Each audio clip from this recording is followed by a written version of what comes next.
that we had a full day of sharing of information by the innovators and the so-called award winners and finalists. After sharing, what we are going to do now is doing a formal award ceremony. For the award ceremony, all of you who are waiting for this evening, we have Ms. Gul Panag here. So even for this kind, this is not a Filmfare award, by the way, so don't expect that kind of gathering or that kind of glitterati. But these are the people who are making a difference on the ground, and not only in India, but across South Asia. For the people, I'm sure there are 1 million followers of Gul Panag on Twitter, but I don't know, all of you know, she's a film actress, she is adventurist, she is a social activist, she is a political activist, she is a traveler, biker, and I would say a woman with lots of consciousness, I guess. So I would like to invite Gul Panag to address us. You have a beautiful journey from being Miss India and then now also running for election. So in short time you had a huge journey, and your party is perhaps one of those parties who have really used social media to reach people and convert them. And behind you there is a person who wrote a book on your movement, Gautam Chikarmane.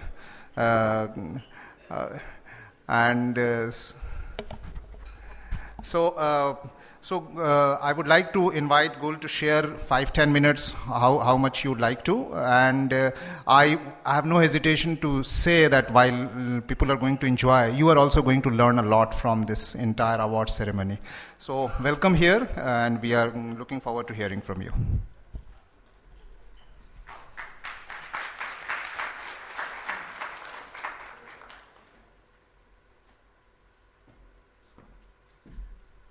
Thank you, Osama. I'm delighted to finally be here. Osama and I have been talking about the wonderful work DEF does for over 4 years now.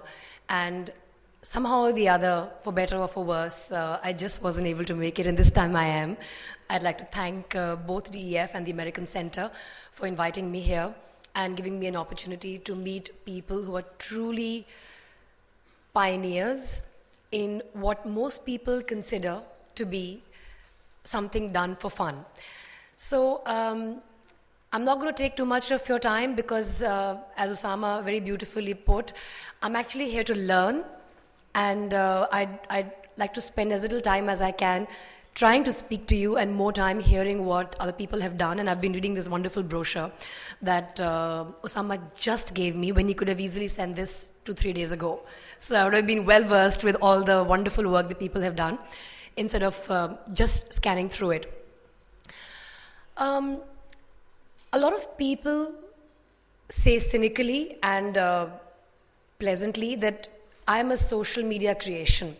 And I don't have a problem with that, because if it weren't for social media, I would just be another alternative actor living on the fringes of the Indian film industry, doing my own kinds of small, alternative, offbeat films, and maybe not being able to make the choices that I wanted to make and to try and make the impact that one day I hoped I'd be able to make. So I'm just going to quickly, very quickly walk you through what's been my journey on social media. 5 years ago, I was introduced to the world of Twitter by some friends who said you should try microblogging. And I just enjoyed the ability to have a platform to say what I felt like, to offer opinions on things. And, someone says, dance like no one's watching, so I would tweet like no one's reading. And then shockingly, 4-5 years later, my tweets would turn up in the opinion pages of leading newspapers, and it was very worrying.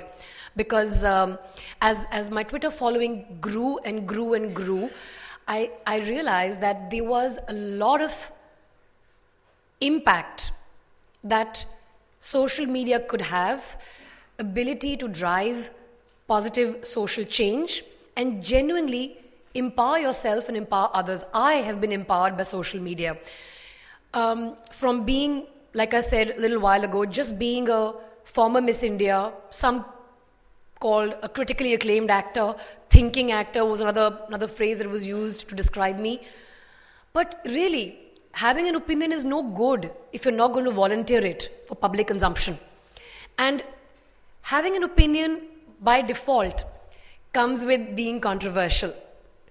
So I think that combination of having an opinion and volunteering it for public consumption, and you add a third layer with someone like me who really wasn't tweeting to be read. I was just tweeting thoughts that came to me. And of course, I do understand that, when you have the kind of reach one does, I'm privileged to have extremely sharp and bright people like Meeta Sen Gupta sitting here follow me. So I really find that this is a great opportunity to connect with right-minded people. And because of that, I feel empowered. I feel empowered that without even ever having met someone, I mean, Meeta and I only met about 2 years ago. But we'd interacted on social media, and I would never in another, life ever had the opportunity to meet someone of her background. And she's just one example of all the fantastic like-minded people I've met, engaged with, and been able to have discussions with as a result of social media. So when somebody says that, oh, Gul, you're nothing but a social media creation, I actually take that as a huge compliment. Because even though India's internet penetration, depending on which source you want to believe, is between 17 to 19%. But when you're looking at 17 to 19% of population of 1.2 billion people, that makes us the third largest internet population in the world. LinkedIn celebrated last year crossing the 20 million user base milestone in India. That's the population of Australia. So while, yes, the digital divide in India exists, while our numbers are abysmally low, we don't have access uniformly and everywhere to broadband, but the socio-economic divide that exists in India is definitely being bridged very quickly thanks to digital intervention. Of course, a lot of the stuff that, I don't know, how many of you have been through this? Most of us have here? Oh, I'm privileged, indeed, even though I got it today. Thank you. So, this wonderful brochure that's been produced by Osama and the team chronicles, in a very effective way, the growth of social media in India. Everybody who's here is aware of the figures. 25% of online time in India is spent on social networking sites. In fact, we've actually pioneered in some places. If data from Global Web Index is to be believed, penetration of networking sites like Google Plus is greater in India than even America. So we're at 78% of internet user base in India, whereas in America it's about 38%, 44%. Of course, we all know that Facebook and Twitter have huge bases in India. Again, the number of users is something that's open to debate, because everybody likes to tell us, Facebook's claim is, I think, 110 million, if that's accurate, I'm not sure. Twitter refuses to give us their Twitter base. But suffice to say that India's Facebook user base and Twitter user base is one of the largest in the world. Facebook, we're at number 2, and with Twitter, we're at about 3 or 4, depending on which data aggregator you subscribe to. Now, the impact of social media on traditional media is immense, because for the first time, your consumers are talking back at you. Your consumers of the information that traditionally media would broadcast, either electronically or in print, was just consumed. And the talkback aspect of the consumer was never regarded. And when it comes to communities that need empowerment, this is fantastic, because, for example, women have never really had a say in the image of themselves that exists in society. It's a stereotype that women can't do this, women shouldn't do this. But that's an image that is today being challenged, because the people who are making that image today are actually the consumers of the image that was once made by the media. So that's a bit of a roundabout way of putting it. But the point that I'm trying to simply make is this unprecedented opportunity of amplifying voices that were never heard in the past, that were perhaps people didn't know existed, are at the forefront of what's driving social media change in India. WhatsApp, incidentally, has a higher percentage of women users than men, and it's no small wonder why. In America, for instance, 85% of household purchasing decisions are made by women. Those purchasing decisions, 4 times out of 5, are made online. That's just the tip of the iceberg of what's going to eventually happen in India, and if it already isn't. More women are online than ever before, and marketeers are realizing the ability of women as influencers in a household and tapping into it.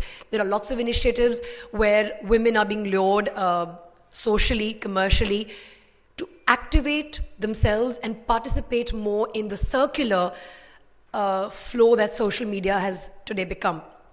And that brings me to eventually why social media can be empowering. Well, simply put, because it is giving us an opportunity we have never had before.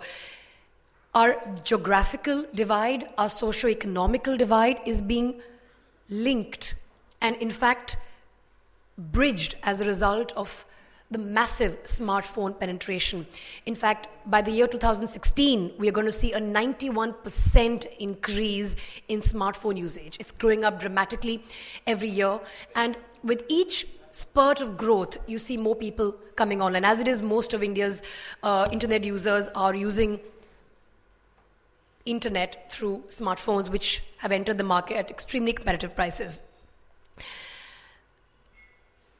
Empowerment. What exactly is empowerment? Well, if you were to look at the dictionary definition, it would really be about giving power to those people who haven't had power, which I interpret as simply challenging stereotypes. And this is where I think social media has had the greatest impact, because you're able to give voice, you're able to give an opportunity and a platform to people who otherwise would be somewhere in the background. Where do I see the future of social media taking us? Well, privacy is definitely going to be a thing of the past. And I'm not sure that's a good thing or a bad thing. When you look at things from the point of view of women's safety, which also is a large part of women empowerment, you realize that maybe not having privacy is not such a bad thing if it can result in tracing the movement of a girl who's gone missing. So, while there will be aspects of the proliferation of social media into our lives that will probably make us want to throw our phones away, but the good that's still coming out of it, particularly when you look at empowering and challenging stereotypes, is far greater. What social media is also perhaps doing, apart from distracting us a little bit, because we try and check our phones, our emails, our WhatsApps, our SMSs, various other social networking sites, which a lot of them are used for professionally, while doing many other things, it's also at one level making us a little smarter, because the time cycle required to react is much quicker. There was a time when you sent out a mail and then you were only expected to answer it when you were back in office the next day. But now people are working around the clock. So of course, stress levels will rise, which is why you should run, and that's why I love running. But yes, I think that's one thing that we're going to definitely see with the proliferation of social media. Our time to ourselves is going to keep reducing. The reaction time given to us to react and respond to initiation of dialogue through variety of social media is going to keep reducing. So now with WhatsApp having added the blue ticks, you know your WhatsApp has been read. And I'm not sure if that's a good thing, if you want somebody to really know that you've actually read what they've written but not replied. So there is going to be an increasing amount of invasiveness in our lives, which will definitely have some bad and some good, but I think ultimately the good that's coming out of it for someone like our society, and not just our society, wherever there is large socio-economic chasms that exist, wherever there are large socio-economic gaps that exist, social media is going to come forward and bridge that divide. Whether it's Nepal, Afghanistan, I've seen nominations here from Bhutan. I I think South Korea as well. And the interesting thing here is that today social media is filling the gap that was left largely by traditional sources. I was in Nepal last week, and I was trekking to the Everest base camp. And what's amazing is that you trek for about 8 to 9 days, depending on what speed you can trek at and your fitness levels. But when you reach base camp, you have 3G. Not only do you have 3G, you also have Wi-Fi powered by solar, which is why it's shut off at 11 o'clock at night, because there's only so much drain the power source can withstand, with lots of people camped there for expeditions. But what's amazing is, while one would wonder that, critics would say that you have social media and internet penetration reaching Everest base camp, the whole purpose of climbing the mountain is defeated if you're going to have your emails chase you. But if it wasn't for internet penetration, you wouldn't know the weather on the mountain on the day you plan to summit. The summit from base camp takes 3 to 4 days, depending on, again, the camps you're choosing. So typically, you would need the weather forecast, the most accurate weather forecast, the day you decide, or your expedition leader decides to plan your ascent to the world's tallest mountain. So there are a lot of good things that are coming out of it. Along the way, I met a man who is an expedition guide, and I asked him, I don't think he's educated beyond maybe class 4, because the village that he lives at, the nearest school is a 8-hour walk, which most kids do, by the way. And if they show promise, they're sent away to Kathmandu or other bigger towns. And I said, but how do you get post? How do you get mail? He said, now we don't bother because we have email. So there are so many places in Nepal, for instance, in the greater Himalayas, where the road head is a 6 to 7 days walk, where people have never had post offices, where people have never had mail delivered to them.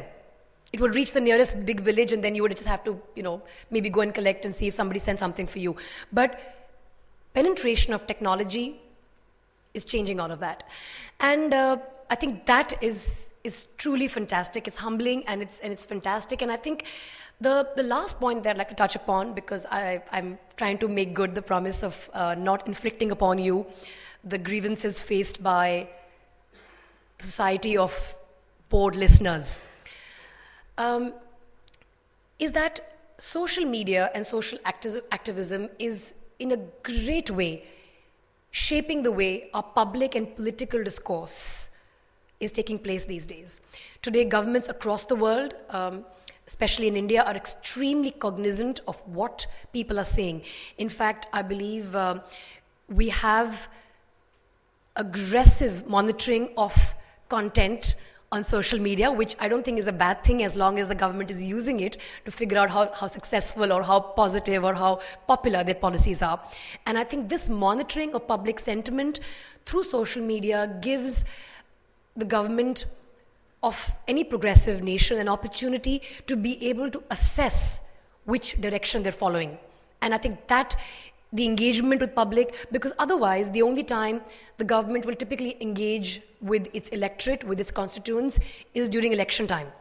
Apart from that, what the voter has to say to you is something you'll never hear. In fact, this is something that's being challenged through innovative ways, as we have seen in the recent Lok Sabha elections, where political parties have reached out to constituents and their electorate in most innovative ways. And I'm sure we're going to see more of that innovation come forward. A, to be used for campaign, and B, of course, to be used by the government to make sure services can be tracked and delivered in a time-bound fashion. I'm very excited about where social media is going to head, and I think it's once again a huge, huge opportunity for everybody in this room to be acknowledged and awarded and rewarded for their efforts, which I'm sure they didn't start off by looking for reward and awards. But when you do good work and somebody rewards you and awards you, it's always encouraging. And I'm hoping here that these awards will give encouragement to many, many other people out there who have social enterprises, who have social media powered initiatives out there, which can help bring about positive social change. So with that, I think I've busted my 10, 12 minute time. Thank you so much for listening to me so patiently. And thank you, Osama. Thank you, DEF. Thank you, American Society, for giving me this opportunity to address this wonderful room of people. Thank you very much.